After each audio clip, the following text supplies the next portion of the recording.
নিম্নচাপ ও ভারতীয় ইছামতি নদীর জোয়ারের পানি প্রবেশ করায় যশোরের শার্শা উপজেলার রুদ্রপুর, বাইকোলা, ভবানীপুর, দাউদখালী ও গোগা বিলপাড়া গ্রামের শতাধিক পরিবার পানিবন্দী হয়ে পড়েছেন। অনেকের ঘরবাড়ি ও রান্নাঘরে পানি ঢুকেছে, জনজীবনে নেমে এসেছে চরম ভোগান্তি। গোখাদ্যের অভাবে কচুরিপানা খাওয়ানো হচ্ছে গবাদি পশুদের। ফসলের ব্যাপক ক্ষয়ক্ষতি হয়েছে। প্রায় 1000 হেক্টর জমির ফসল নষ্ট হয়েছে, যা গত 25 বছরেও হয়নি। গ্রাম থেকে বিচ্ছিন্ন হয়ে পড়েছে 300 থেকে 400টি পরিবার। গ্রামবাসীরা কলার ভেলা ও নৌকায় করে যাতায়াত করছেন। বিলের ফসলের উপর নির্ভর করে জীবিকা নির্বাহ করে গ্রামের মানুষ। ত্রুটিপূর্ণ স্লুইস গেট নির্মাণের ফলে ইছামতি নদীর জোয়ারের পানিতে প্রতিবছর প্লাবিত হয় বিলের জমি। বন্যা পরিস্থিতি করুণ আকার ধারণ করেছে। কোনো কাজ নেই, অনেকের ঘরে খাবার নেই। দুরবস্থার মধ্যে দিয়ে কাটছে দিন আনা দিন খাওয়া মানুষগুলোর। এদিকে প্লাবিত অঞ্চলের মানুষদের জন্য উপজেলা থেকে থাকার জায়গা এবং উপজেলায় একটি হটলাইন নম্বর চালু করা হয়েছে, যাতে তাদের সকল সুবিধা অসুবিধা জানাতে পারে।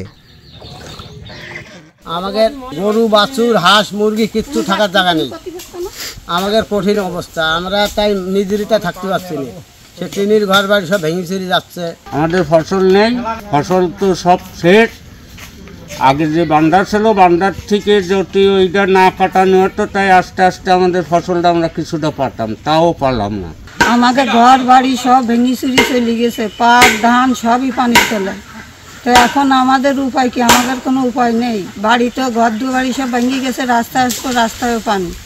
সেখানে কোনো জায়গায় জায়গা নেই আমাদের। আমরা বাড়িতে বেরোতে পারছি না, রান্নাবাড়া করে খাওয়ার কষ্ট হচ্ছে। আমাদের যে পরিস্থিতি, আমরা বাড়ির থেকে বাইরে বেরিয়ে বাথরুমে যাবো কি বসার কোনো পরিবেশ নেই। আমরা খুব কষ্টে আছি বাপ। এই খালের ব্যবস্থাটা যদি সৎকার করে তাহলে আমরা বাঁচতে পারবো না, আমাদের এখানে থাকা কষ্ট হয়ে যাবে। এখন আমরা পানি রেল বোর্ডকে জানিয়েছি, পানি রেল বোর্ড ওই যে জায়গাটি বাঁধ আছে সেই জায়গাটিতে একটি সুইচ গেট নির্মাণ যদি করে দেয়, তাহলে হয়তো স্থানীয়ভাবে কিছুটা সমস্যার সমাধান সম্ভব।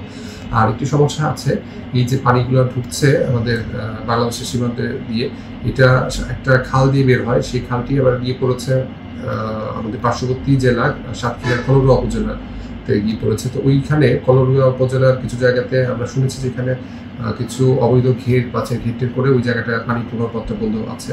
তো সেই জায়গাটাও একটা সমাধান করার দরকার রয়েছে। তো পানি রেল বোর্ড যদি খালটা খনন করে, তাহলে এটা পানিটা সহজে বের যেতে পারবে।